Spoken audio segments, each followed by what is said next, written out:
Israel Iran സംഘർഷം രൂക്ഷമാകുന്നു. അല്പസമയം മുൻപും ഇസ്രായേലിലെ ടെലവീവിൽ ഇറാൻ മിസൈലുകൾ പതിച്ചു. ഇന്നലെ രാത്രി ഇറാനിലെ ടെഹ്റാനുമേൽ ഇസ്രായേൽ കനത്ത വ്യോമാക്രമണം നടത്തി. ഇറാനിയൻ സൈനിക തലവൻ അലി ഷഡ്മിനി കൊല്ലപ്പെട്ടതായി ഇസ്രായേൽ അറിയിച്ചു. സംഘർഷം രൂക്ഷമാകുന്ന പശ്ചാത്തലത്തിൽ ഇരു രാജ്യങ്ങളിൽ നിന്നും ഇന്ത്യക്കാരെ സുരക്ഷിതമായി മാറ്റാനുള്ള നീക്കങ്ങൾ തുടങ്ങിയിട്ടുണ്ട്. ടെഹ്റാനിൽ നിന്നുള്ള ഇന്ത്യൻ വിദ്യാർത്ഥികളെ മുഴുവൻ സുരക്ഷിത സ്ഥലങ്ങളിലേക്ക് മാറ്റിയതായി ഇന്ത്യൻ എംബസി അറിയിച്ചു. ആർ കിരൺ ബാബു ചേരുന്നുണ്ട് ന്യൂസ് ഡെസ്കിൽ നിന്ന്. കിരൺ, ഇസ്രായേലും ഇറാനും തമ്മിലുള്ള ഏറ്റുമുട്ടൽ അതിരൂക്ഷമാകുന്ന സാഹചര്യമുണ്ട്. നിലവിൽ എന്താണ് അവിടുത്തെ ഒരു അവസ്ഥ? ഇപ്പോഴും വ്യോമാക്രമണങ്ങൾ ഉൾപ്പെടെ മിസൈൽ ആക്രമണമൊക്കെ രൂക്ഷമായി നടക്കുന്നുണ്ടെന്നാണോ പുറത്തുവരുന്ന വിവരങ്ങൾ?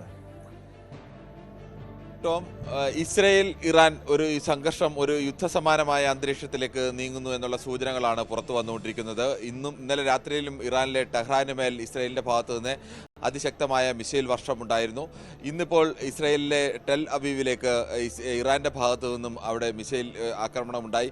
എന്തായാലും ഇതിനൊക്കെ അപ്പുറത്തേക്ക് മറ്റു ചില സൂചനകൾ കൂടി വരുന്നുണ്ട്. പ്രധാനമായും അമേരിക്കൻ പ്രസിഡന്റ് ഡൊണാൾഡ് ട്രംപിന്റെയും അതോടൊപ്പം തന്നെ ഇസ്രായേൽ പ്രധാനമന്ത്രി ബെഞ്ചമിൻ നെതന്യാഹുവിന്റെയും വാക്കുകൾ കൂടിയാണ് ഇത്തരത്തിലേക്കുള്ള ഒരു അപായ സൂചനകൾ നൽകുന്നത്. G7 ഉച്ചകോടിയിൽ നിന്ന് വളരെ അവസാന ഉച്ചകോടിയിൽ പൂർണ്ണമായും പങ്കെടുക്കാതെയാണ് അമേരിക്കൻ പ്രസിഡന്റ് ഡൊണാൾഡ് ട്രംപ് അവിടെ നിന്ന് പോയത്. അദ്ദേഹം അപ്പോൾ പറഞ്ഞത് ഇതിനേക്കാൾ വെടിനിർത്തലിനേക്കാൾ പ്രധാനപ്പെട്ട മറ്റു ചില വിഷയങ്ങളുണ്ട് തനിക്ക് എന്നുള്ളതാണ് പറഞ്ഞത്. നേരത്തെ തന്നെ ഒരു കരാറിലെത്തണമെന്ന് ഇറാനോട് മുന്നറിയിപ്പ് നൽകിയിരുന്നതാണ്. പക്ഷേ ഇറാൻ അത് അംഗീകരിക്കാൻ തയ്യാറായില്ല. ഇതൊരു ക്ഷണിച്ചു വരുത്തിയ തിരിച്ചടിയാണ് ഇറാൻ്റേത് എന്നതുകൂടി പറയുന്നു. ഒരു കാരണവശാലും ഇറാന് ആണവായുധം വെക്കാൻ അനുവദിക്കില്ല, ആ കരാറിലെത്തിയേ മതിയാവൂ എന്നതുകൂടി അദ്ദേഹം പറയുന്നുണ്ട്. അതോടൊപ്പം തന്നെ ഇസ്രയേൽ പ്രധാനമന്ത്രി ബെഞ്ചമിൻ നെതന്യാഹുവിൻ്റെ ഭാഗത്തു നിന്ന് വരുന്നത് ഇറാൻ്റെ പരമോന്നത ആത്മീയ നേതാവ് അയത്തുള്ള ഖൊമേനി അദ്ദേഹം ഇല്ലാതെയായാൽ ഏതെങ്കിലും തരത്തിൽ സംഘർഷം ഉണ്ടാവില്ല എന്ന് മാത്രമല്ല, സംഘർഷം അവസാനിക്കും എന്നാണ് പറയുന്നത്. അതോടൊപ്പം തന്നെ ഇറാനിലെ ജനങ്ങളുടെ സ്വാതന്ത്ര്യത്തിന് വേണ്ടിയുള്ള ഒരു യുദ്ധമാണ് ഇപ്പോൾ നടക്കുന്നത്. അല്ലെങ്കിൽ ഈ ആക്രമണത്തെ ജനങ്ങളുടെ ഭൂരിപക്ഷം പേരും അത്തരത്തിലൊരു സ്വാതന്ത്ര്യം ആഗ്രഹിക്കുന്നു. അത്തരമൊരു ആക്രമണമാണ് ഇപ്പോൾ നടക്കുന്നത് എന്നതുകൂടി പറയുന്നു. ഇത് രണ്ടും സൂചിപ്പിക്കുന്നത് സ്വാഭാവികമായും ഒരു കടുത്ത ആക്രമണത്തിലേക്ക് ഇസ്രായേൽ നീങ്ങുന്നു എന്നുള്ള സൂചനകൾ തന്നെയാണ്. ഏതെങ്കിലും തരത്തിൽ ഒരു സമാധാന ശ്രമത്തിന് ഇപ്പോൾ G7 ഉച്ചകോടി നടന്നാൽ പോലും അവിടെ അങ്ങനെ ഒരു രൂക്ഷമായ ഒരു ആക്രമണം യുദ്ധത്തിലേക്കൊക്കെ കാര്യങ്ങൾ നീങ്ങിയാൽ ഇസ്രായേലിലും ഇറാനിലും നിരവധി ഇന്ത്യക്കാരുണ്ട്. മറ്റ് തൊഴിലിനും മറ്റൊക്കെ ആയി പോയ നിരവധി ഇന്ത്യക്കാരാണ് ഇരു രാജ്യങ്ങളിലുമുള്ളത്. അവരെ സുരക്ഷിത സ്ഥലങ്ങളിലേക്ക് മാറ്റാനുള്ള നടപടികൾ എങ്ങനെയാണ് ഇപ്പോൾ പുരോഗമിക്കുന്നത്? ടോം, ഈ രണ്ട് രാജ്യങ്ങളിലും ഏകദേശം 20,000-ഓളം ഇന്ത്യക്കാരുണ്ട്. ഇന്ത്യക്കാരുടെ സുരക്ഷിതമായി മാറ്റുക എന്നുള്ളത് വളരെ പ്രധാനമാണ്.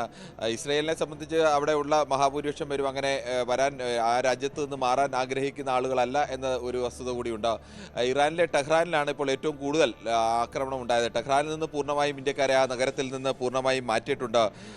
അവരെ ടെഹ്റാൻ നഗരത്തിൽ നിന്ന് മാറ്റിയിട്ടുണ്ട്. പക്ഷേ ഇറാൻ രാജ്യം കടത്തി മറ്റു രാജ്യങ്ങളിലേക്ക് എല്ലാവരെയും ഒന്നും കൊണ്ടുപോകാൻ കഴിഞ്ഞിട്ടില്ല. ഇപ്പോഴും അത്തരത്തിലേക്ക് ആരൊക്കെ മാറാൻ ആഗ്രഹിക്കുന്നു അവരെ അവിടെ നിന്ന് സുരക്ഷിത സ്ഥാനങ്ങളിലേക്ക് മാറ്റാനുള്ള ശ്രമമാണ് നടന്നുകൊണ്ടിരിക്കുന്നത്. വിദേശകാര്യമന്ത്രി S ജയശങ്കറിന്റെ നേതൃത്വത്തിൽ തന്നെയാണ് ഇന്ത്യ അത്തരം ഒരു ശ്രമം നടക്കുന്നത്.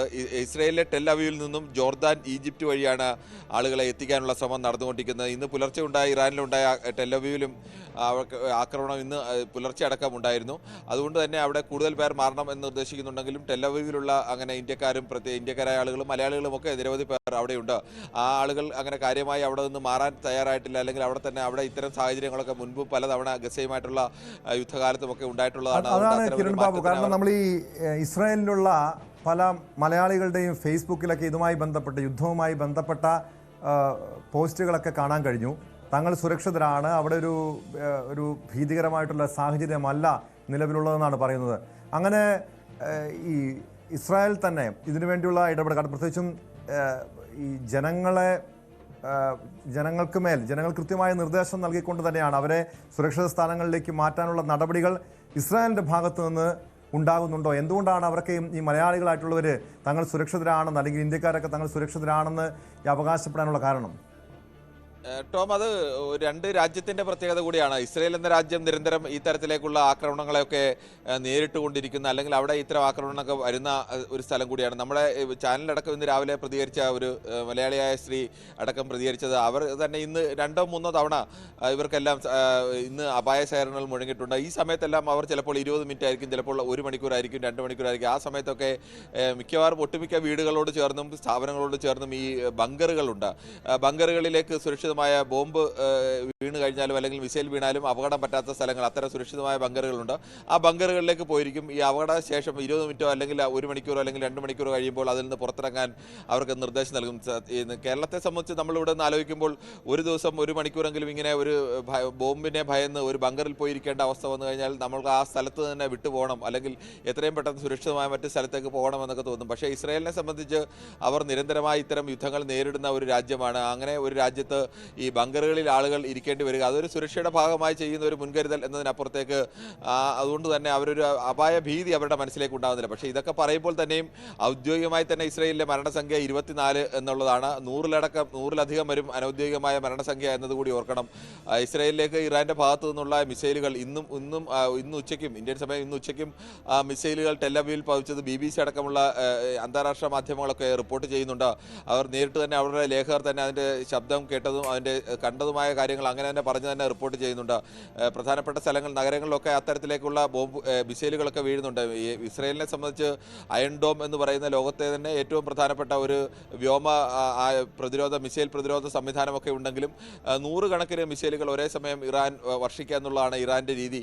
ആ രീതി വരുമ്പോൾ സ്വാഭാവികമായും 100 മിസൈലുകൾ ഒരുമിച്ച് വർഷിച്ചാൽ ചിലപ്പോൾ 90 എണ്ണമോ അല്ലെങ്കിൽ 85 എണ്ണമോ ഒക്കെ തടയാൻ കഴിഞ്ഞേക്കും. ബാക്കി വരുന്ന മിസൈലുകൾ വീഴുന്ന അവസ്ഥയൊക്കെ ഉണ്ട്. അത്തരത്തിൽ മിസൈലുകളൊക്കെ വിവിധ ഭാഗങ്ങൾ ടെല്ലവീവിലൊക്കെ വീഴുന്നുണ്ട്. പക്ഷേ അത് ഈ രാജ്യത്തെ സംബന്ധിച്ചിടത്തോളം ഗസയുമായിട്ടുള്ള ദീർഘകാലമുള്ള നിരന്തരമായ യുദ്ധങ്ങൾ, അങ്ങനെ നിരന്തരമായ യുദ്ധങ്ങളിലൂടെ കടന്നു വന്ന ഏത് സമയവും ആക്രമിക്കപ്പെടാൻ സാധ്യതയുള്ള ഒരു രാജ്യം എന്ന നിലയ്ക്ക് അവിടെ ഇത്തരം സാഹചര്യം വന്നു കഴിഞ്ഞാൽ അപായ സൈറൻ മുഴക്കുകയും അവിടെ ആളുകളൊക്കെ പോയി ഈ ബങ്കറുകളിലൊക്കെ സുരക്ഷിതമായിരിക്കുകയും അപായ സൈറൻ മുഴക്കി വീണ്ടും അടുത്ത സൈറൻ കേൾക്കുമ്പോൾ പുറത്തിറങ്ങി സാധാരണ ജീവിതത്തിലേക്ക് മടങ്ങി വരികയും വീണ്ടും ജോലിക്കിടയിലുമൊക്കെ ഇങ്ങനെയൊക്കെ പോയിരിക്കുകയും ഒക്കെ ചെയ്യുന്ന അനുഭവങ്ങൾ അവർക്ക് പലപ്പോഴും ഉണ്ടായിട്ടുണ്ട്. അതുകൊണ്ട് തന്നെ അവർ ഇതിനെ ഒരു വലിയ ഭീതിയായി കാണുന്നില്ല എന്നത് വേണം നമുക്ക് കാണാൻ. അത്തരം ഒരു സാഹചര്യത്തിലൂടെ കടന്നു വന്നതിൻ്റെ ഒരു എക്സ്പീരിയൻസിൻ്റെ ഫലം കൂടി ആവാം അവർക്ക് അത് ഒരു ഭീതിയായി തോന്നുന്നത്. മറ്റു രാജ്യങ്ങളെ സംബന്ധിച്ചാണെങ്കിൽ അങ്ങനെ ബോംബ് വന്നു വീഴുന്നൊരവസ്ഥ ഉണ്ടായാൽ സ്വാഭാവികമായും ആളുകളൊക്കെ അവിടുന്ന് എത്രയും വേഗം രക്ഷപ്പെടാൻ ശ്രമിക്കും. നമ്മൾ ഈ ഇന്ത്യക്കാരെ രക്ഷപ്പെടണം എന്ന് പറയുമ്പോൾ ആ രാജ്യത്തെ ആളുകളൊക്കെ ഉണ്ട്. അവർ ആ രാജ്യത്തെ ആളുകൾക്ക് മറ്റെങ്ങോട്ടെങ്കിലും പോകാൻ കഴിയില്ല. അവർക്ക് ബോംബ് വന്നാലും എന്ത് വന്നാലും ആ ഭീഷണിയെ നേരിട്ട്